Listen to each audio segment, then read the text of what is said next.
ചാടിപ്പോയി എന്ന് പറഞ്ഞ പോലെ ഇവിടെ വന്ന് പെട്ടുപോയോ? ഈ പറഞ്ഞതൊക്കെ അവിടെ നിൽക്കട്ടെ. ഇനി ഞാൻ അങ്ങ് പറയാൻ പോണ കാര്യം നിങ്ങൾ കേട്ടാ വലിയ ഇടങ്ങേറാണ്. പ്രത്യേകിച്ചും എന്റെ പ്രിയപ്പെട്ട ചെറുപ്പക്കാരോട് ഇനി ഞാൻ അങ്ങോട്ട് പറയാൻ പോകുന്ന കാര്യങ്ങൾ അല്ലാഹു സുബ്ഹാനഹു വ തആലയെ സാക്ഷി നിർത്തി തിരുനബി സല്ലല്ലാഹു അലൈഹി വസല്ലമ തങ്ങളുടെ റൗളയിലേക്ക് 3 സ്വലാത്തും കൂടി എത്തിച്ചിട്ട് ഞാനിപ്പോ പറയും. ഇത് കേട്ടുപോയാൽ നിങ്ങൾക്കിത് ബാധ്യതയായി. 2 ചാൻസ് ഉണ്ട്. ഒന്നുകിൽ ഇത് കേൾക്കുന്നതിന് മുമ്പ് നിങ്ങൾക്ക് പോവാം, സുബഹി നിസ്കാരം അതേ കളവാക്കണ്ട. 2 കേട്ടുപോയാൽ പിന്നെ ബാധ്യതയാണ്. നിസ്കാരം ജീവിതത്തിൽ ഒഴിവാക്കിയാൽ ഇനി പറയാൻ പോകുന്ന 15ഓളം വരുന്ന ശിക്ഷകൾ നിങ്ങൾക്ക് അനുഭവിക്കേണ്ടി വരും എന്ന ഹദീസാണ് ഇനി നാം ഉദ്ധരിക്കാൻ പോകുന്നത്. നിർബന്ധ നിസ്കാരങ്ങൾ ജീവിതത്തിൽ പാലിച്ചില്ലെങ്കിൽ അവന് നൽകാൻ പോകുന്ന ശിക്ഷകൾ എണ്ണി പഠിക്കാൻ പോവാണ്. ഇത് കേട്ടിട്ടും ഇത്രയും ശിക്ഷകൾ എനിക്കുണ്ടല്ലോ റബ്ബേ എന്ന് മനസ്സിലാക്കിയിട്ടും ഒരുവൻ നിസ്കാരം ജീവിതത്തിൽ നിലനിർത്തുവാൻ തയ്യാറായില്ലെങ്കിൽ അവന്റെ കാര്യത്തിൽ അല്ലാഹു തീരുമാനം എടുത്തിട്ടുണ്ട് എന്നാണ് നമുക്ക് മനസ്സിലാക്കാനുള്ളത്. അതുകൊണ്ട് ഇത് പാലിക്കുമെന്ന് ഉറപ്പുള്ള ആളുകൾ മാത്രമേ ഇത് കേൾക്കാവൂ. രക്ഷപ്പെടാൻ വേറെ വകുപ്പില്ല. കേട്ടുപോയി. തിരുനബി സല്ലല്ലാഹു അലൈഹി വസല്ലമ തങ്ങൾ പഠിപ്പിച്ച ഹദീസുകൾ വെച്ചുകൊണ്ടുള്ള താക്കീതുകൾ നാം പഠിക്കാൻ പോവാണ്. നിസ്കാരം ജീവിതത്തിൽ നിലനിർത്താത്ത ഒരു മനുഷ്യനെ സംബന്ധിച്ചിടത്തോളം റബ്ബ് സുബ്ഹാനഹു വ തആല 15 ശിക്ഷകൾ അവന് കൊടുക്കും. നിസ്കരിക്കാത്തവനുള്ള ശിക്ഷകൾ 15 എണ്ണം. അതിൽ 6 എണ്ണം ഇഹലോകത്ത് വെച്ച്, ഈ ലോകത്ത് വെച്ച് തന്നെ കിട്ടും. 3 എണ്ണം മരിക്കുന്ന സമയത്ത്, പിന്നെ 3 എണ്ണം ഖബറിന്റെ ഉള്ളിൽ, അവസാനത്തെ 3 എണ്ണം വിധി നിർണായക ദിവസം നാഥനുമായി കണ്ടുമുട്ടുമ്പോൾ. നിസ്കരിക്കാത്തവനുള്ള ശിക്ഷകൾ ഒരു ഘട്ടത്തിലും ഇല്ലാതാവുന്നില്ല. ഈ 4 ഘട്ടങ്ങളിലും അവൻ ശിക്ഷ അനുഭവിക്കണം. നിസ്കാരം ജീവിതത്തിൽ നിലനിർത്താത്തവന്റെ ഇഹലോകത്തുള്ള 6 ശിക്ഷകൾ എന്റെ പ്രിയപ്പെട്ടവർ കേട്ടോ. 1, റബ്ബ് സുബ്ഹാനഹു വ തആല അവന്റെ ആയുസിന്റെ ബറക്കത്തിനെ എടുത്തുകളയും. ആയുസിന്റെ ബറക്കത്തിനെ എടുത്തുകളയും. പറയുമ്പോ സംഭവം തീർന്ന്. കൂലങ്കഷമായി ചിന്തിക്കണം. ചില ആളുകളെ പറ്റി പറയുമ്പോ നമുക്കറിയാം, ഞാൻ ഇത്രയും കാലം ഇവിടെ ജീവിച്ചു, എന്റെ കണക്ക് നോക്കുമ്പോൾ നഷ്ടമാണ്. മക്കൾക്ക് വേണ്ടി ജീവിച്ചു, ഭാര്യയ്ക്ക് വേണ്ടി ജീവിച്ചു, അതുണ്ടാക്കി ഇതുണ്ടാക്കി, എനിക്ക് സ്വന്തമായി ഞാനൊരു ചെരുപ്പ് പോലും മേടിച്ചിട്ടില്ല എന്നിത്യാദിയുള്ള ഒരുപാട് പരിവേദനങ്ങൾ പറയുന്ന പല ആളുകളും ഉണ്ട്. നിസ്കാരം ജീവിതത്തിൽ നിലനിർത്താത്തവനാണോ റബ്ബിന്റെ ശിക്ഷ ഇറങ്ങി തുടങ്ങിയെന്നാണ് മനസ്സിലാക്കേണ്ടത്. അല്ലാത്തവർക്ക് ഇതുണ്ടാവാറുണ്ട്, പക്ഷെ അതിന്റെ പ്രത്യേക പ്രതിഫലവും ഉണ്ട്. നിസ്കാരം നിലനിർത്താത്തത് കൊണ്ട് തിരിഞ്ഞു നോക്കുമ്പോൾ ജീവിച്ച കാലഘട്ടം മുഴുവനും നഷ്ടത്തിന്റെ പട്ടികയാണ് കൂടുതലെങ്കിൽ അതിന്റെ അർത്ഥം ജഗന്നിയന്താവായ റബ്ബിന്റെ ശിക്ഷ എന്നിൽ ഇറങ്ങിത്തുടങ്ങി. 1-ാം ഘട്ടമാണ് തിരിഞ്ഞു നോക്കുമ്പോൾ ആയുസ് മുഴുവനും നഷ്ടപ്പെട്ടതായി തോന്നുന്നത്. 1-ാമത്തെ ശിക്ഷ ഇതിറങ്ങി തുടങ്ങിയെന്ന് കണ്ടാൽ ഉടനെ വകഞ്ഞുമാറി രക്ഷപ്പെട്ട് റബ്ബിലേക്ക് ഖേദിച്ചു മടങ്ങൽ നിർബന്ധമാണ്. ഇത് മനസ്സിലാക്കാൻ നമുക്ക് പറ്റണം. ഇത് പറ്റാൻ വേണ്ടിയിട്ടാണ് ഇവിടെ ഇരിക്കുന്നത്. 2, അല്ലാഹു സുബ്ഹാനഹു വ തആല അവന്റെ ദുആഇനെ സ്വീകരിക്കുന്നതല്ല. പ്രാർത്ഥനകൾക്ക് ഉത്തരമില്ല. എന്ത് ചോദിച്ചാലും അല്ലാഹു കൊടുക്കില്ല നിസ്കരിക്കാത്തവൻ. 3, അല്ലാഹു സുബ്ഹാനഹു വ തആല അവന്റെ മുഖത്തു നിന്നും സജ്ജനങ്ങളുടെ ലക്ഷണത്തെ എടുത്തു മാറ്റും. സജ്ജനങ്ങളുടെ ലക്ഷണം മുഖത്തോട് നോക്കിക്കഴിഞ്ഞാൽ ഒരു സ്വാലിഹായ മനുഷ്യനാണ് എന്ന് തോന്നില്ല. ആ മുഖത്തോട്ട് നോക്കിയാൽ നമുക്കറിയാം, സ്വാലിഹീങ്ങൾ തമ്മിൽ പരസ്പരം കണ്ടാൽ മുഖത്തോട് മുഖം നോക്കുമ്പോൾ അറിയാം മദീനയിൽ നിന്നൊരു കണക്ഷനാ. അറിയാണ്ട് കയ്യങ്ക പിടിച്ചാൽ കെട്ടിപ്പിടിച്ചു പോകും. ഒരു സന്തോഷമാണ്. സ്വാലിഹീങ്ങൾക്ക് പരസ്പരം അറിയാൻ പറ്റും. സ്വാലിഹീങ്ങളിൽപ്പെട്ടൊരു മനുഷ്യനാണെന്ന് തോന്നാത്ത രീതിയിൽ ആ മുഖത്തു നിന്നും ആ പ്രകാശത്തെ അള്ളാഹു എടുത്തു മാറ്റുകയാണ്. കണ്ടാ പറയൂല. 4, he will be detested by all creatures on earth. ഭൂമിയിലുള്ള എല്ലാ ജീവജാലങ്ങളും അവനെ ശപിക്കും. ഭൂമിയിലുള്ള സകല ജീവജാലങ്ങളും അവനെ ശപിച്ചുകൊണ്ടിരിക്കും. ശാസ്ത്രീയമായി തെളിയിക്കാൻ പറ്റും. കല്ലും മണ്ണും ചെടികളും പക്ഷികളും മൃഗങ്ങളും കോഴിയും കാക്കയും പൂച്ചയും പട്ടിയും പശുവും നടക്കുന്ന വഴിയിൽ വൃത്തികെട്ടവൻ, അള്ളാഹുവിന്റെ ശിക്ഷയ്ക്ക് പാത്രീഭൂതനായവൻ, മെനകെട്ടവൻ, നിസ്കരിക്കാത്തവൻ എന്നൊക്കെ പറഞ്ഞുകൊണ്ടിരിക്കുന്നുണ്ടാകും. കല്ല് സംസാരിക്കുമെന്ന് തെളിയിക്കാൻ പറ്റും. ശാസ്ത്രമാണ്. കല്ലിന്റെ ഉള്ളിലുള്ള അടിസ്ഥാന കണികയായ ആറ്റത്തിന്റെ ഉള്ളിൽ ന്യൂട്രോണുകളും പ്രോട്ടോണുകളും ഉണ്ട്. അവയ്ക്ക് ചുറ്റും ഇലക്ട്രോണുകൾ കറങ്ങിക്കൊണ്ടിരിക്കുകയാണ്. ഇലക്ട്രോണുകളുടെ കറക്കത്തിൽ ഒരു മർമ്മരമുണ്ട്. ഓരോ സമയത്തും ഈ മർമ്മരത്തിൽ വ്യത്യാസമുണ്ട്. അത് അവരുടെ തസ്ബീഹാണ്. നിസ്കരിക്കാത്തവൻ അടുത്തോടി പോകുമ്പോ തസ്ബീഹിൽ വ്യത്യാസപ്പെടും. നിർത്തിയിട്ട് അവർ പറയും, റബ്ബിന്റെ ശിക്ഷയ്ക്ക് പാത്രീഭൂതനായവൻ, നിസ്കരിക്കാത്തവൻ, വൃത്തികെട്ടവൻ. ആ വൈബ്രേഷനിൽ വ്യത്യാസമുണ്ട്. ശാസ്ത്രം തെളിയിക്കുന്നു. ചെടികൾ സംസാരിക്കുന്നു. ജർമ്മനിയിൽ കണ്ടുപിടുത്തം നടന്നിട്ടുണ്ട്. നിങ്ങൾ ഇന്റർനെറ്റിൽ സെർച്ച് ചെയ്യുക, എല്ലാവരുണ്ട്, ഇന്റർനെറ്റിലുണ്ട്. ചെടികൾ സംസാരിക്കുന്നു. ക്യാബേജ് തോട്ടത്തിലേക്ക് ചെടിയെ അരിയാൻ വേണ്ടി ഒരു മനുഷ്യൻ എത്തിയപ്പോൾ ആ ചെടി തൊട്ടടുത്തുള്ള ചെടികളിലേക്ക് മെസ്സേജ് പാസ് ചെയ്ത സംഭവത്തെപ്പറ്റി വിശദമായി പഠിപ്പിക്കുന്ന ഒരു ഗ്യാസ് പ്രൊഡക്ഷനിലൂടെയാണ് മെസ്സേജ് കൈമാറിയത്. ആ ഗ്യാസിനെ കളക്ട് ചെയ്തിട്ട് കമ്പ്യൂട്ടറിൽ കയറ്റി ഡീകോഡ് ചെയ്തെടുത്ത് ശബ്ദമാക്കി പുറത്തു കൊണ്ടുവരാം എന്ന് ശാസ്ത്രകാരന്മാർ പറയുകയാണ്. ചെടികൾ പോലും സംസാരിക്കുന്നു. അള്ളാഹുവിന്റെ റസൂലിന്റെ വിട്ടുപിരിഞ്ഞ ആ ഈത്തപ്പനത്തടി കരഞ്ഞ സംഭവം ഓർക്കുമ്പോൾ അതിനും ശാസ്ത്രമുണ്ട് എന്ന് നമുക്ക് മനസ്സിലാക്കാൻ സാധിക്കും. അങ്ങനെ ലോകത്തുള്ള സകല ജീവജാലങ്ങളും ഇവനെ കാണുന്ന മാത്രയിൽ ശപിച്ചുകൊണ്ടിരിക്കുകയാണ്. അഞ്ചാമത്തെ ശിക്ഷ എന്താ? അവന്റെ നല്ല പ്രവർത്തനങ്ങൾക്ക് ഒരു സവാബും കൊടുക്കുന്നതല്ല. അവൻ എന്തൊക്കെ നന്മ ചെയ്താലും നിസ്കരിക്കാത്തവനാണോ അവൻ ഒരു തരത്തിലുള്ള പ്രതിഫലവും ഇല്ല. എത്തിയും മക്കളെ കെട്ടിക്കാൻ വേണ്ടിയിട്ട് കാശ് കൊടുത്തിട്ടുണ്ടാവും, പള്ളി പണിയാൻ കാശ് കൊടുത്തിട്ടുണ്ടാവും, പാവങ്ങളെ സഹായിച്ചിട്ടുണ്ടാവും, സ്വതക്ക കൊടുത്തിട്ടുണ്ടാവും. എന്തൊക്കെ ചെയ്താലും നന്മയില്ല, ഗുണമില്ല. കാരണം എന്താ? നിസ്കരിക്കുന്നില്ല എന്നതാണ് കാരണം. എന്തിനേറെ പറയുന്നു, ഞാൻ വളരെ അടുത്ത് ഒരു പുതിയ വിഷയം പഠിക്കാൻ വേണ്ടി അവയവദാനത്തിന്റെ ഇസ്ലാമിക മാനം ഇതിനെപ്പറ്റി ഒന്ന് പഠിക്കാൻ വേണ്ടിയിട്ട് ഞാൻ ചില ഗ്രന്ഥങ്ങൾ പരതിയപ്പോൾ നിസ്കരിക്കാത്തവനാണെങ്കിൽ, നിസ്കാരം ഒഴിവാക്കിയവനാണെങ്കിൽ അങ്ങനെ പ്രത്യേകിച്ച് പ്രാധാന്യമൊന്നുമില്ല. ഏത് അവയവം വേണമെങ്കിൽ എടുത്തോളാം, അവന്റെ അവയവമൊക്കെ വേണമെങ്കിൽ എടുക്കാം. ചിന്തിച്ചു. നിസ്കരിക്കാത്ത ഒരു മുസ്ലിം ആണെങ്കിൽ അങ്ങനെ പ്രത്യേകിച്ച് പ്രാധാന്യമൊന്നും കൊടുക്കണ്ട, ഏത് അവയവം എടുക്കാം എന്നൊക്കെ കർമ്മശാസ്ത്ര പണ്ഡിതന്മാർ എഴുതി വെച്ചിട്ടുണ്ട്. ഒരു അവയവത്തിനും വിലയില്ലാന്ന്. നിസ്കരിക്കാത്തവൻ വീട്ടിൽ വന്നപ്പോൾ പട്ടിക്ക് ഭക്ഷണം കൊടുത്ത പാത്രത്തിൽ ഭക്ഷണം കൊടുത്ത സംഭവത്തെ പറ്റി അറിയാലോ. മഹാനായ ഇമാം ഷാഫി റഹ്മത്തുള്ളാഹി അലൈഹി തങ്ങളുടെ കുടുംബം അറിയാം. പല വിഷയങ്ങളിലൂടെ നാം കടന്നു പോകുമ്പോൾ ഒരു വിലയും കൽപ്പിക്കുന്നില്ല മതം നിസ്കരിക്കാത്തവന് എന്നാണ് നാം മനസ്സിലാക്കേണ്ടത്. അഞ്ചാമത്തെ ശിക്ഷ, അവന്റെ സൽക്കർമ്മങ്ങൾക്ക് പ്രതിഫലം ഇല്ല തന്നെ. ആറാമതായി മനസ്സിലാക്കുക, സജ്ജനങ്ങളുടെ ദുആയിൽ അവന് സ്ഥാനമില്ല. സജ്ജനങ്ങളുടെ ദുആയിൽ അവന് സ്ഥാനമില്ല. സജ്ജനങ്ങൾ അവനോട് ദുആയിരുന്നാലും ആ കൂട്ടത്തിൽ അവൻ പെടുന്നില്ല. അങ്ങനെ സ്വാലിഹീങ്ങൾക്ക് വേണ്ടിയിട്ട് പള്ളിയിൽ ഇമാമ് ദുആ ചെയ്യുമ്പോൾ, നമ്മുടെയൊക്കെ പ്രാർത്ഥനാ സദസ്സുകളിൽ സ്വാലിഹീങ്ങൾ ഉൾപ്പെടുത്തിക്കൊണ്ട് ദുആ ചെയ്യുമ്പോൾ അതിൽ നമുക്ക് സ്ഥാനം കിട്ടൂല. മനസ്സിലാക്കണം. സജ്ജനങ്ങൾ ദുആയിൽ പെടുന്നില്ല, കുടുങ്ങിപ്പോവാണ്. ഇഹലോകത്തുള്ള 6 ശിക്ഷകൾ എന്റെ പ്രിയപ്പെട്ടവർ കാണുന്നുണ്ടോ? 2 മരിക്കുന്ന സമയത്തുള്ള 3 ശിക്ഷകൾ. 1 അതിനിന്ദ്യനായി മരണപ്പെടും, അതിനിന്ദ്യനായി മരണപ്പെടും. 2 വിശന്നു മരിക്കും. 3 അതികഠിനമായ ദാഹത്താലായിരിക്കും അവൻ മരിക്കുക. അതികഠിനമായ ദാഹത്താലുള്ള മരണം. നിന്ദ്യനായി മരിക്കുക എന്ന് വെച്ചാൽ മരണത്തിന്റെ വേദന നാം കണ്ടു. അത് ഏറ്റവും എളുപ്പത്തിൽ ഞങ്ങൾ പിടിച്ച റൂഹാണ് നബിയെ, താങ്കളുടെ ശറഫാക്കപ്പെട്ട റൂഹ് എന്ന് മലക്കുകൾ പറഞ്ഞെങ്കിൽ, നിന്ദ്യനായിക്കൊണ്ട് ഒരു മനുഷ്യന്റെ റൂഹ് പിടിക്കുന്ന രംഗത്തെപ്പറ്റി എന്റെ പ്രിയപ്പെട്ടവർ ചിന്തിച്ചിട്ടുണ്ടോ? പിടിച്ചു വലിച്ചു കുടഞ്ഞങ്ങ റൂഹങ്ങ് പുറത്തേക്ക് എടുക്കുകയാണ്, നിന്ദ്യനാക്കിക്കൊണ്ട് ചവിട്ടി മാറ്റല്ലേ. നിസ്കരിക്കാത്തവൻ അതിനിന്ദ്യനായി മരണപ്പെടും. അള്ളാഹു കാത്തുരക്ഷിക്കുമാറാവട്ടെ. 2 വിശന്നു മരിക്കും. 3 അതിഗൗരവമുള്ള വിഷയമാ. ദാഹിച്ചു വലഞ്ഞായിരിക്കും അവൻ മരിക്കുക.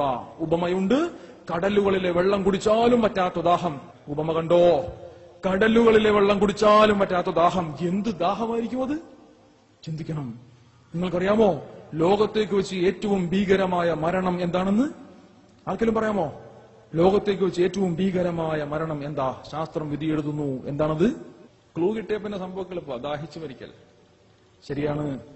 ഹൈഡ്രോഫോബിയ എന്ന കണ്ടീഷനെ പറ്റി കേട്ടിട്ടുണ്ടോ? പേപ്പട്ടി വിഷബാധയേറ്റുള്ള മരണമാണ് ഏറ്റവും ഭീകരമായ മരണമായി കൊണ്ട് ശാസ്ത്രം വിധി എഴുതുന്നത്. എങ്ങനെയെന്നാൽ, പേപ്പട്ടി വിഷബാധയേറ്റ ഒരു മനുഷ്യന്റെ ലക്ഷണം എന്താ? വെള്ളം കണ്ടാൽ പേടിക്കും. നമ്മളൊക്കെ പണ്ടേ അറിയാവുന്ന സംഭവം. പേപ്പട്ടി വിഷബാധ ഉണ്ടെങ്കിൽ ഒരു ഗ്ലാസ് വെള്ളം ഇങ്ങനെ കാണിച്ചു കൊടുത്താൽ വെള്ളം കാണുമ്പോൾ പേടിക്കും. യഥാർത്ഥത്തിൽ എന്താ സംഭവം എന്നിട്ട് പ്രിയപ്പെട്ടവർക്ക് അറിയോ? പേപ്പട്ടി വിഷബാധ ഏറ്റാൽ റേബീസ് വൈറസ് അവന്റെ ശരീരത്തിൽ പ്രവേശിച്ചാൽ അത് സ്പൈനൽ ഫ്ലൂയിഡിലേക്ക്, നട്ടലിന്റെ ചുറ്റുമുള്ള വെള്ളം, നട്ടല്ലൂത്തി വെള്ളമെടുക്കാന്ന് കേട്ടിട്ടില്ലേ, ആ വെള്ളത്തിലേക്ക് ഈ വൈറസ് അങ്ങ് ബാധിച്ചാൽ പിന്നെ അവന്റെ താടിയെല്ലും നാവും തൊണ്ടയുമായി ബന്ധപ്പെട്ട നെർവുകൾ, നാഡികൾ പണിമുടക്കുകയാണ്, തളർന്നു പോവാണ്. താടിയെല്ലും നാവും തൊണ്ടയുമായി ബന്ധപ്പെട്ട നെർവ്സ്, നാഡികൾ പണിമുടക്കുന്നു, തളർന്നു പോകുന്നു. പിന്നെ ആ മനുഷ്യന് വാ തുറക്കാൻ പറ്റില്ല, നാവനങ്ങില്ല, തൊണ്ട അനങ്ങില്ല, ഉമിനീര് പോലും ഇറക്കാൻ പറ്റില്ല. തൊണ്ട അനക്കാതെ ഉമിനീര് ഇറക്കാൻ പറ്റുന്ന ഒരു മനുഷ്യൻ ഈ കൂട്ടത്തിലുണ്ടോ? തൊണ്ട അനക്കാതെ ഉമിനീര് ഇറക്കാൻ പറ്റുമോ? ഉമിനീര് പോലും ഇറക്കാൻ പറ്റാതെ വിഷമിക്കുന്ന സാഹചര്യം. കാരണം എത്ര ദിവസം പറ്റും? കഠിനമായ ദാഹം തുടങ്ങും, വല്ലാത്ത ദാഹം തുടങ്ങും. ദാഹിച്ചു വലഞ്ഞിരിക്കുന്ന മനുഷ്യന്റെ മുന്നിലേക്ക് നിങ്ങൾ ഒരു പാത്രത്തിൽ കുറച്ച് വെള്ളം കൊണ്ടുവന്ന് കൊടുത്തോ, ആ വെള്ളം ഉടനെ പിടിച്ച് മുഴുവനും ഒറ്റയടിക്ക് കുടിക്കാൻ വേണ്ടി അവൻ വെപ്രാളം കാണിക്കും, വല്ലാത്ത അഭിനിവേശം കാണിക്കും. ഇത് കണ്ടാൽ വെള്ളം കണ്ടുള്ള പേടിയാണെന്ന് തോന്നിപ്പോകും. ആ തോന്നലിന് ശാസ്ത്രം കൊടുത്ത പേരാണ് ഹൈഡ്രോഫോബിയ. എന്ത് സാധനത്തിനും കൂട്ടത്തിൽ ഫോബിയ ഉണ്ടെങ്കിൽ അതിനോടുള്ള പേടി. ഇസ്ലാമോഫോബിയയുടെ കാലഘട്ടമാണല്ലോ. ഹൈഡ്രോഫോബിയ, വെള്ളത്തോടുള്ള പേടി. വെള്ളം കാണുമ്പോഴുള്ള പേടിയല്ലാതെ അത് വെള്ളത്തോടുള്ള പ്രേമമാണ്, അനുരാഗമാണ്, അഭിനിവേശമാണ്. വെള്ളം മുഴുവനും കുടിച്ചു തീർക്കുവാനുള്ള ആഗ്രഹമാണ് വെള്ളത്തോടുള്ള പേടിയായി ചിത്രീകരിക്കപ്പെടുന്നത്. കഠിനമായ ദാഹം നിങ്ങൾ കണ്ടോ? വിയറ്റ്നാമിൽ റേബീസ് അണുബാധ ബാധിച്ച ഒരു മനുഷ്യന്റെ രംഗം നിങ്ങൾക്ക് കാണാം. തുടക്കത്തിലുള്ള ലക്ഷണാണ്. തുടക്കത്തിലെ ലക്ഷണ ദിവസങ്ങൾ കഴിഞ്ഞാൽ കൂടും. ആ മനുഷ്യൻ അവനൊരു ഗ്ലാസ് വെള്ളം കുടിക്കാൻ കൊടുക്കുമ്പോൾ ഈ വെള്ളം അകത്താക്കാൻ പ്രാരംഭ ലക്ഷണമാണ്. ഒരുപാട് ഭീകരതയിലേക്കൊന്നും പോയിട്ടില്ല. ആ വെള്ളം ഒന്ന് കുടിക്കാൻ വേണ്ടി ആ മനുഷ്യന് പെടുന്ന പാട്. വിയറ്റ്നാമിലെ ഒരു പേവിഷബാധയേറ്റ ആളുകളെ പാർപ്പിക്കുന്ന സെല്ലിൽ കിടക്കുന്ന ഒരു മേസ്ത്രി പണിക്കാരൻ, 48 വയസ്സുകാരൻ, national institute of infections and tropical diseases Vietnam 2007 June 28 എടുത്ത വീഡിയോ കണ്ടോ? 48 വയസ്സുള്ള മേസ്ത്രി പണിക്കാരൻ റേബീസ് അണുബാധ സംശയിക്കുന്നു.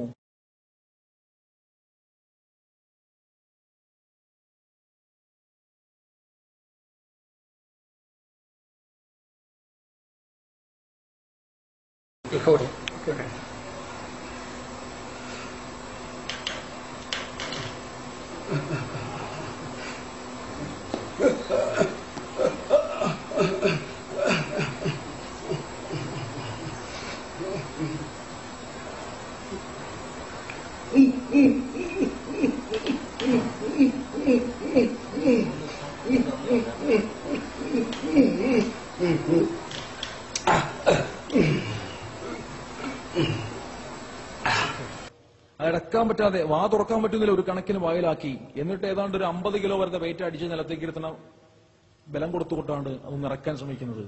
ഇറങ്ങുന്നില്ല, ഇറങ്ങൂല എന്ന് കണ്ടപ്പോ തുപ്പിക്കൊള്ളാൻ പറഞ്ഞ് പാത്രം വെച്ച് കൊടുക്കുമ്പോൾ ഇത്രയും കഷ്ടപ്പെട്ട സാധനം വായിലോട്ടാക്കിയത് തുപ്പാനോ എന്നുള്ള മട്ടിൽ അല്ലെങ്കിൽ തട്ടിക്കളയുന്ന രംഗം നിങ്ങൾക്ക് കാണാം. അതങ്ങനെ കഷ്ടപ്പെട്ട് ഇറക്കി കഴിഞ്ഞപ്പോൾ നിർവൃതി കണ്ടോ? മണിക്കൂറുകൾ കഴിയുന്തോറും സംഭവം വഷളായിക്കൊണ്ടിരിക്കും. പിന്നെ സെല്ലിൽ കിടന്ന് ഭ്രാന്തമായ ആവേശങ്ങൾ കാണിക്കും. എന്തിനേറെ പറയുന്നു, ഇരുമ്പിന്റെ കമ്പി പോലും വളച്ചെടുക്കുന്ന ശക്തി അവൻ പ്രയോഗിക്കും. കഷ്ടപ്പെട്ടുള്ള മരണമാണ് പേപ്പട്ടി വിഷബാധയായിട്ടുള്ള മരണം. ആ മരണത്തെ തൊട്ട്, അത്തരം അവസ്ഥയെ തൊട്ട് അല്ലാഹു നമ്മയും അഹ്ലുകാരെയും വരും തലമുറകളെയും കാത്തുരക്ഷിക്കുമാറാകട്ടെ. അത്രത്തോളം ഭീകരം. ഇവിടെ മനസ്സിലാക്കേണ്ട വിഷയം എന്താ? ദാഹിച്ചു മരിക്കും എന്ന ഹദീസ് മനസ്സിലാക്കണമെങ്കിൽ ഭൗതിക ലോകത്തെ ഈ ഉദാഹരണത്തെ നാം തീർച്ചയായും ഉൾക്കൊള്ളണം. ദാഹം എന്താണെന്ന് മനസ്സിലാക്കണം. കടലുകളിലെ വെള്ളം കുടിച്ചാലും പറ്റാത്ത ദാഹം എന്ന് പറയുമ്പോൾ സാഹിത്യ ഭാഷയിൽ തള്ളിക്കളഞ്ഞാൽ പോരാ. വെറുതെ ഒരു ഗ്ലാസ് വെള്ളമെങ്കിലും കുടിക്കാൻ കഷ്ടപ്പെടുന്നവന്റെ ദാഹം നാം മനസ്സിലാക്കണം. ഇതൊരവസ്ഥയാണ്. കഴിഞ്ഞില്ല, ഖബറിലേക്ക് വെച്ചു കഴിഞ്ഞാലുള്ള 3 ശിക്ഷ. ഖബർ നിങ്ങൾ നേരത്തെ കണ്ടു. ഈ ഖബറിലേക്ക് നിസ്കരിക്കാത്തവനെ അങ്ങ് വെച്ചു കഴിഞ്ഞാൽ ഖബർ 2 വശത്തു നിന്നും അവനെ ഒരു ഇറുക്കലുണ്ട്, ഒരു ഒറ്റ പിടുത്തമുണ്ട്. വാരിയല്ലുകൾ കോർക്കപ്പെടുന്ന കോലത്തിൽ അവൻ കിടന്നു പോകുന്ന അവസ്ഥ. ഏതൊരു മനുഷ്യൻ ഖബറിലേക്ക് വന്നാലും ഖബറിന് പിടുത്തമുണ്ട്. എന്നിൽ നിന്നുണ്ടായതല്ലേ, നീ എന്നിലേക്ക് തന്നെ വാമോനെ എന്ന് പറഞ്ഞൊരു സ്നേഹപ്രകടനം. ആ സ്നേഹപ്രകടനത്തിന് അപ്പുറത്തേക്ക് ഒരൊറ്റ ഞെക്കലാണ്. ഇറക്കിയിട്ട് വാരിയലുകൾ കോർത്ത അവസ്ഥയിൽ അവനെ കിടത്തിക്കളയുന്ന അവസ്ഥ. നിസ്കരിക്കാത്തവൻ ഖബറിലേക്ക് വെക്കപ്പെട്ടു കഴിഞ്ഞാൽ ദേഷ്യത്തോടെ ഖബർ അവനെ എടുക്കുന്ന രംഗത്തെപ്പറ്റി കാരുണ്യത്തിന്റെ പ്രവാചകൻ പഠിപ്പിക്കുന്നുണ്ട്. മനസ്സിലാക്കണം. 2, ഖബറിൽ വെക്കപ്പെട്ടു കഴിഞ്ഞാൽ ഖബറിടം മുഴുവനും തീ കൊണ്ട് നിറയ്ക്കപ്പെടും. ഖബറിടം മുഴുവനും തീ കൊണ്ട് നിറയ്ക്കപ്പെടും. ആ തീയിന്റെ പ്രത്യേകത എന്താ? ദുനിയാവിലെ തീയ് ആഖിറത്തിലെ തീയെ പറ്റി ചിന്തിക്കുമ്പോൾ കരയുന്നുണ്ട്, വിഷമിക്കുന്നുണ്ട്, കരയുന്നുണ്ട്. അത്ര തീക്ഷണമായ തീയിലേക്ക് ആ തീ അവരെ കത്തിക്കപ്പെടുകയാണ് ഖബറിൽ. ആത്മീയമായ സ്ഥലമാണത്. ആത്മീയമായ സ്ഥലം. ഖബറിൽ അങ്ങോട്ട് തീ കത്തണല്ലേ, ഖബറിൽ പാമ്പ് വരെയല്ലേ, ഇതൊന്നും ചിന്തിക്കണ്ട. വെറുതെ ഉദാഹരിക്കട്ടെ, ഒരു മനുഷ്യൻ യഥാർത്ഥ ജീവിതത്തിൽ അവനെ കൊത്താൻ വേണ്ടിയിട്ട് ഒരു വലിയ രാജവെമ്പാല ഓടി വരുന്നു എന്ന് കണ്ടോ? രാജവെമ്പാലയുടെ പ്രത്യേകത എന്താ? 10 അടിയോളം നീളവും മൊത്തം നീളത്തിന്റെ 1/3 പത്തി വിടർത്തി നിൽക്കുവാനും കഴിവ് നൽകപ്പെട്ടിട്ടുള്ള രാജവെമ്പാല. നീളം 10 അടിയെങ്കിൽ അതിന്റെ 1/3 പത്തി വിടർത്തി നിൽക്കാന്ന് മാത്രമല്ല, ആ കോലത്തിൽ കിലോമീറ്ററോളം സ്പീഡിൽ ഓടുവാൻ കഴിവുള്ള രാജവെമ്പാല. വണ്ണമോ ഒരു അടയ്ക്കാമരത്തിന്റെ വണ്ണം. അടയ്ക്കേണ്ടാണ് മരമുണ്ടല്ലോ, അടയ്ക്കാമരത്തിന്റെ വണ്ണവും 10 അടിയോളം നീളവും അതിന്റെ 1/3 പത്തി വിടർത്തി പിടിച്ചുകൊണ്ട് വളരെ വേഗത്തിൽ കിലോമീറ്ററുകളോളം പോകുവാൻ അള്ളാഹു കഴിവ് നൽകിയ ഒരു സൃഷ്ടിയാണ് രാജവെമ്പാല എങ്കിൽ ഒരു ആനയെ കൊല്ലുവാനുള്ള വിഷം അതിന്റെ ശരീരത്തിലുണ്ടെങ്കിൽ ഈ സാധനം ഒരു മനുഷ്യനെ വളരെ വേഗത്തിൽ ഓടിക്കൊണ്ട് കൊത്താൻ ഓടിച്ചിരുന്ന രംഗം നിങ്ങൾ യഥാർത്ഥ ജീവിതത്തിൽ ഒന്ന് കണ്ടു നോക്കിയേ. എത്രത്തോളം ശാരീരിക മാറ്റങ്ങൾ ഉണ്ടാകും. ഇതേ അവസ്ഥ സ്വപ്നത്തിലൊന്ന് കണ്ടു നോക്കിയേ. കിടന്നുറങ്ങുമ്പോൾ രാജവെമ്പാല കൊത്താൻ ഓടിച്ചിരുന്ന രംഗം നിങ്ങൾ സ്വപ്നത്തിൽ കാണുക. എന്തൊക്കെ മാറ്റം ശരീരത്തിലുണ്ടാകും. നിങ്ങൾ ഹൃദയമിടിപ്പ് കൂടും, ശ്വാസോച്ഛ്വാസത്തിന്റെ ഗതി കൂടും, ഉറങ്ങുകയാണെങ്കിലും കൃഷ്ണമണി വികസിക്കും, തൊണ്ടയിലെ വെള്ളം വറ്റും, എത്ര തണുപ്പത്ത് കിടന്നുറങ്ങിയാലും നിങ്ങൾ വിയർക്കാൻ തുടങ്ങും. സ്വപ്നത്തിന്റെ കാഠിന്യമാണത്. അഥവാ യഥാർത്ഥ ജീവിതത്തിൽ സംഭവിക്കുന്ന അതേ സാഹചര്യങ്ങൾ കൊണ്ട് ശരീരത്തിലുണ്ടാകുന്ന അതേ മാറ്റങ്ങൾ സ്വപ്നം കാണുമ്പോഴും ഉണ്ടാകുന്നു. ആത്മീയ പീഡനം നടക്കുന്ന സ്ഥലമാണ് ഖബർ. ശാരീരിക പീഡനം പിന്നീടാണ്. ആ റൂഹിനെ പീഡിപ്പിക്കുന്ന സ്ഥലമാണത്. വരാനിരിക്കുന്ന കാര്യങ്ങൾ കാണിച്ചു കൊടുത്ത് പീഡിപ്പിക്കുന്ന സ്ഥലമാ. ഇതൊക്കെ കാണേണ്ട ഒരു സ്ഥലമുണ്ട്. ഇതൊക്കെ കണ്ടിട്ട് അങ്ങനെയൊന്നും ഉണ്ടാവില്ല എന്ന് വിശ്വസിച്ചാൽ ശരിയാവില്ല. അതുകൊണ്ടാണല്ലോ ഉറക്കത്തിൽ നിന്ന് എഴുന്നേച്ചാൽ അൽഹംദുലില്ലാഹില്ലദീ അഹ്യാനി ബഅദ മാ അമാതനി വഇലൈഹി നുശൂർ, ഒരു ഉറക്കത്തിൽ, ഒരു മരണമാകുന്ന ഉറക്കത്തിൽ നിന്നും എന്നെ എഴുന്നേൽപ്പിച്ച റബ്ബിനാകുന്നു സർവസ്തുതിയും. ഉറക്കം എന്ന് വെച്ചൊരു മരണമല്ലേ? സ്വപ്നം കാണൽ മരണം കഴിഞ്ഞാലുള്ള അനുഭവങ്ങളല്ലേ? എന്നിത്യാദിയുള്ള വിഷയങ്ങൾ ചിന്തിക്കുന്നവന് ദൃഷ്ടാന്തമുണ്ട്. ബുദ്ധിപരമായി ചിന്തിക്കാൻ നമുക്ക് പറ്റണം. നിസ്കരിക്കാത്തവന്റെ കബറിലേക്ക് ഒരു പ്രത്യേക ടൈപ്പ് പാമ്പിനെ അപ്പോയിന്റ് ചെയ്യും. ശുജാഉൽ അക്റ എന്നു പേരുള്ള ഭീകരമായിട്ടുള്ള പല രൂപങ്ങളും പല അവസ്ഥകളും നിസ്കരിക്കാത്തവന്റെ കബറിലുണ്ട്. സുബഹി നിസ്കരിക്കാത്തതിന്റെ പേരിൽ ദുഹർ വരെയും, ദുഹർ ഒഴിവാക്കിയതിന്റെ പേരിൽ അസുർ വരെയും, അസുറിന്റെ പേരിൽ മഗ്രിബ് വരെയും, മഗ്രിബിന്റെ പേരിൽ ഇശാ വരെയും, ഇശാ നിസ്കരിക്കാതെ കിടന്നുറങ്ങിയതിന്റെ പേരിൽ പിറ്റേ ദിവസം സുബഹി നിസ്കാരം വരെയും നിന്നെ കൊത്തിക്കൊണ്ടിരിക്കുവാൻ എന്റെ നാഥൻ എന്നോട് കൽപ്പിച്ചിരിക്കുന്നു എന്ന് പറഞ്ഞുകൊണ്ട് ആ പാമ്പുവിനെ അനുസ്യൂതം കൊത്തിക്കൊണ്ടിരിക്കും എന്നാണ് തിരുനബി സ്വല്ലല്ലാഹു അലൈഹി വസല്ലം തങ്ങൾ പഠിപ്പിക്കുന്നത്. നിസ്കരിക്കാത്തവന് കബറുള്ള അവസ്ഥയാ. ഇത് സ്വപ്നം കണ്ടു നോക്കിയേ. ഈ സംഭവം 70 മുഴമുള്ള ഒരു മലയുടെ മുകളിൽ നിലത്തോട്ട് വീണ സ്വപ്നം കണ്ടു നോക്കിയേ. നിലത്ത് മുട്ടി അപ്പത്തന്നെ ഉമ്മാനെ വിളിക്കും, ചാടി എണീക്കും, അല്ലെ? ഒരു 2 കപ്പ് വെള്ളമെങ്കിലും കുടിക്കും. ഓരോ കൊത്തിലും 70 മുഴത്തോളം ഭൂമിയിൽ ആണ്ടുപോകുന്ന കൊത്തുന്ന ഒരു പാമ്പിനെ ഖബറിലേക്ക് നിയോഗിക്കും. ചിന്തിക്കണം. ലോകത്തേക്ക് വെച്ച് ഏറ്റവും വലിയ പഴുതാരയെ നിങ്ങൾ കണ്ടിട്ടുണ്ടോ? ഞാൻ പല സദസ്സിലും കാണിച്ചിട്ടുണ്ട്. ഖബറിന്റെ ഉള്ളിൽ എങ്ങനെ പഴുതാര വരാ? ഒരു സംശയവും വേണ്ട. ഖബറിന്റെ ഉള്ളിൽ പഴുതാര ഉണ്ടാകും, ക്ഷുദ്രജീവികൾ ഉണ്ടാവും, പാമ്പുണ്ടാവും, ചിതലുണ്ടാവും, എന്തായാലും ഉറപ്പാണ്. അത് കണ്ടിട്ടുണ്ട്. എങ്കിൽ താങ്കൾ കാണാൻ പോകുന്ന എന്താ? ലോകത്തേക്ക് വെച്ച് ഏറ്റവും വലിയ പഴുതാര. അതൊക്കെ നിങ്ങൾ ഇതൊക്കെ ജീവിതത്തിൽ കണ്ടിട്ടുണ്ടോ? Giant tropical centipedes share their territories with tarantulas. This 10-inch specimen is no exception. Despite its impressive length, it's a nimble navigator and spends most of its life patrolling the ground for food. Centipedes are among Earth's oldest terrestrial animals. These primeval creatures have existed for about 400 million years, and some can be highly venomous. Like the tarantula, this centipede is a predator. കാണുന്ന സാധനം ലോകത്തിലേക്ക് ഏറ്റവും കൂടുതൽ വിഷമുള്ള ഒരു ചിലന്തിയാണ്. അതിന്റെ വിഷം കയ്യിൽ വീണ് കഴിഞ്ഞാൽ കൈയുടെ ഭാഗം തുളഞ്ഞു പോകുന്ന ശാസ്ത്രം പറയുന്നത്. അത്ര വിഷമാണ്. ആ വിഷമുള്ള ചിലന്തിയെ അത് പിടിക്കുന്ന രംഗം കണ്ടെങ്കിൽ കബറിന്റെ ഉള്ളിൽ മനുഷ്യന് ഒരു പഴുതാര പിടിക്കുന്ന രംഗം ഓർത്താൽ മതി. ഒരുമാതിരിപ്പെട്ട ആൾക്കാരൊക്കെ നന്നാവൂലേ ഇത് കണ്ടു കഴിഞ്ഞാൽ? ചിന്തിച്ചു നോക്കുക. ഭീകരതകളുള്ളൊരു സ്ഥലമാണ് ഖബർ. ഭീകരമായ പല ദൃശ്യങ്ങളും നമുക്ക് കണ്ടുമുട്ടേണ്ട ഒരു സാഹചര്യമുണ്ട് എന്ന് മനസ്സിലാക്കലാണ് ബുദ്ധിമാന്മാർ ചിന്തിക്കേണ്ട വസ്തുത. ഇന്നിത്യാദിയുള്ള വിഷയങ്ങളിലൂടെ നിസ്കരിക്കാത്തവൻ കടന്നുപോകുമെങ്കിൽ ഏറ്റവും അവസാനമായി റബ്ബ് സുബ്ഹാനഹു വ തആലയുമായി നേരിട്ട് കാണുന്ന അവസരം 3 ശിക്ഷ. 1, അല്ലാഹു സുബ്ഹാനഹു വ തആല അതികഠിനമായി അവനെ ഹിസാബ് ചെയ്യും, ക്രോസ് ചെയ്യും. അതികഠിനമായ ഒരു ക്രോസിംഗ് അവിടെ നടക്കുകയാണ്. 2, അതികഠിനമായി ദേഷ്യത്തോടെ അള്ളാഹു അവനെ ഒരു നോട്ടം നോക്കും. ആ നോട്ടത്തിൽ അവന്റെ മുഖത്തെ മാംസം മുഴുവനും അടർന്നു വീഴും. നിസ്കരിക്കാത്തവന്റെ സ്പെഷ്യൽ നോട്ടം. 3, അള്ളാഹു സുബ്ഹാനഹു വ തആല അതിശക്തമായി കഠിനമായി മലക്കുകളോട് ആജ്ഞാപിക്കും, അവനെ തൂക്കിയെടുത്ത് നരകത്തിലേക്ക് എറിയൂ എന്നങ്ങ് പറയും. തൂക്കിയെടുത്ത് നരകത്തിലേക്ക് ഒറ്റ എറിയാൻ പറയും. നിസ്കരിക്കാത്തവനാണെങ്കിൽ പിന്നെ അതിനപ്പുറത്തേക്ക് ഒരു കാര്യമില്ല. ആ അവസ്ഥയിലേക്ക് മനുഷ്യൻ എത്തിപ്പെടുന്ന രംഗം ചിന്തിക്കുന്നവർക്ക്, ബുദ്ധിയുള്ളവർക്ക് ജീവിതത്തിൽ മാറ്റം വരുത്താൻ പറ്റിയ സമയമാണ്. കണ്ടോ, സുബഹി നിസ്കരിക്കാത്തവന്റെ മുഖത്തിന്റെ പ്രകാശത്തെ അള്ളാഹു എടുത്തുകളയും. ളുഹർ നിസ്കരിക്കാത്തവന്റെ സമ്പത്തിന്റെ ബറക്കത്തിനെ അള്ളാഹു എടുത്തുകളയും. അസർ നിസ്കരിക്കാത്തവന്റെ ശരീരത്തിന്റെ ആഫിയത്തിനെ അള്ളാഹു എടുത്തുകളയും. മഗ്രിബ് നിസ്കരിക്കാത്തവന്റെ മക്കൾ അവന് ഗുണം ചെയ്യില്ല. ഇശാ നിസ്കരിക്കാത്തവന്റെ ഉറക്കത്തിന്റെ സമാധാനത്തെ അള്ളാഹു എടുത്തുകളയും. 5 വഖത്ത് നിസ്കാരം മുടക്കിയാൽ ഇതിലേതെങ്കിലും മുടക്കുന്നതനുസരിച്ച് അനുഭവിക്കേണ്ടി വരും. ഇതൊക്കെ ഉൾക്കൊണ്ടുകൊണ്ട് ജീവിതത്തിൽ മാറ്റം വരുത്തുവാൻ അല്ലാഹു സുബ്ഹാനഹു വ തആല നമുക്ക് തൗഫീഖ് നൽകുമാറാകട്ടെ. ഈ കേട്ട എന്റെ പ്രിയപ്പെട്ട സഹോദരങ്ങൾ, ഇത് ബാധ്യതയായി പോയി. ഇത്രയും ശിക്ഷകൾ മനസ്സിലാക്കിയ നമ്മെ സംബന്ധിച്ചിടത്തോളം ഇനി നിസ്കാരം നിലനിർത്തൽ ബാധ്യതയാണ്. ഒരൊറ്റ വഖത്ത് നിസ്കാരം നാം ഖളാക്കാൻ പാടില്ല. ഈ വിനീതൻ എന്റെ നഫ്സിനോടും ഈ പറയപ്പെട്ട എന്റെ സഹോദരങ്ങളോടും പ്രത്യേകം ഉണർത്തുന്നു. പ്രത്യേകിച്ചും SSFന്റെ ചുണക്കുട്ടികളായ എന്റെ സഹപ്രവർത്തകർ, ഒരൊറ്റ വഖത്ത് നിസ്കാരം നിങ്ങൾ മുടക്കാൻ പാടില്ല. ഈ പ്രഭാഷണം കേട്ട് അല്പം വൈകിയാലും ദുആ ചെയ്ത് ആമീൻ പറഞ്ഞ് നമുക്ക് പോകാം. പക്ഷേ നാളെ പള്ളിയിൽ സുബഹി നിസ്കാരത്തിന് ആളുകൾ കൂടുതൽ ഉണ്ടാവണം. ഒരു പെരുന്നാൾ നിസ്കരിക്കാനുള്ള ആളുകൾ അവിടെ ഉണ്ടാവണം. ഇഖ്ലാസോട് കൂടിയിട്ട് ആർജവത്തോടെ ഈ പറയപ്പെട്ട സംഭവങ്ങളിൽ നിന്ന് രക്ഷപ്പെടുക എന്ന നല്ല ഉദ്ദേശത്തോടെ എഴുന്നേറ്റ് പള്ളിയിൽ വരാൻ നമുക്ക് പറ്റണം. എഴുന്നേക്കാനേ ബുദ്ധിമുട്ടുള്ളൂ. എഴുന്നേറ്റ് കഴിഞ്ഞാൽ പിന്നെ സന്തോഷമാണ്. പള്ളിയിലെത്തിയാൽ അതിലേറെ സന്തോഷ. നിസ്കാരം കഴിഞ്ഞു കഴിഞ്ഞാൽ പിന്നെയും സന്തോഷം കൂടും. നിസ്കാരം കഴിഞ്ഞ് പ്രഭാതം വരെയുള്ള സമയമോ വല്ലാത്ത ആനന്ദമാ. എഴുന്നേക്കാനും ഇത് ജമാഅത്തോടെ കിട്ടാനും എനിക്ക് പറ്റിയല്ലോ എന്ന സന്തോഷം.